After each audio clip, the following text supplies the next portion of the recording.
Dans cette vidéo, on va rapidement montrer comment faire du crédit dans un point de vente. Avant de faire le crédit dans un point de vente, on doit au préalable avoir activé le crédit sur le client à qui est-ce qu'on souhaiterait faire du crédit. C'est via ce menu. On active la fonction crédit. Une fois la fonction crédit activée, on peut démarrer notre tableau de notre point de vente et faire nos ventes normalement. Donc là, on ouvre la caisse avec 200 000. Une fois la caisse ouverte, on peut maintenant effectuer une vente normale et on sélectionne notre client à qui on vient d'activer le crédit. Donc, ça nous donne une facture de 17 500. Donc, on veut lui faire le crédit de 17 500. On sélectionne crédit et on coche sur facturer. C'est obligatoire de cocher sur facturer. Il faudra aussi que pendant cette opération, que la connexion avec le serveur soit bonne. Sinon, le crédit ne pourra pas être effectué. Une fois qu'on a fait cette action, on a fait le crédit on a fait un crédit de 17 500 à notre partenaire JP. De même, au même partenaire JP, on peut faire un crédit partiel, c'est-à-dire il est venu, on lui a fait une facture de 12 600, mais là, il va avancer 10 000. Donc, on déclare en liquide, il a avancé 10 000. Et les 2 600, il ne les avait pas.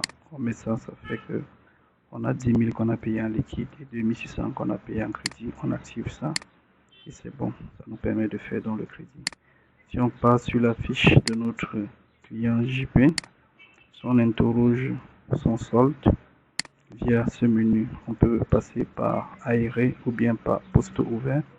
En passant par poste ouvert, ça nous permet d'avoir la situation dans le système en termes de solde.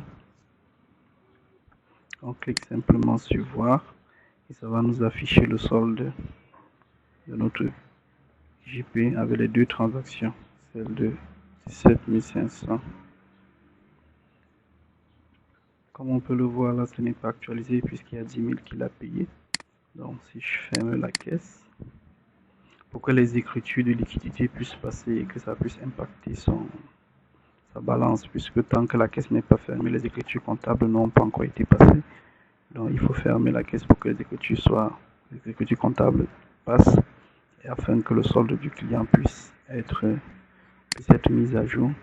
Donc pour ce faire, on ferme simplement notre caisse en réglant notre solde de clôture.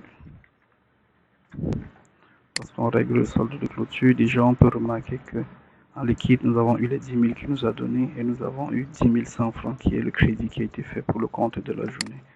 Donc lorsqu'on ferme notre caisse et qu'on revient sur le solde de notre cher JP, en passant plutôt par le relevé des aérés qui est la même chose, ça va nous générer un fichier PDF qu'on peut envoyer à notre client pour présenter combien il nous doit et ça affiche avec toutes les factures attachées. De même, comme tout à l'heure, on peut passer plutôt par les postes ouverts du client pour avoir son solde. Ça nous permet de faire notre crédit à partir de notre point de vente. Merci.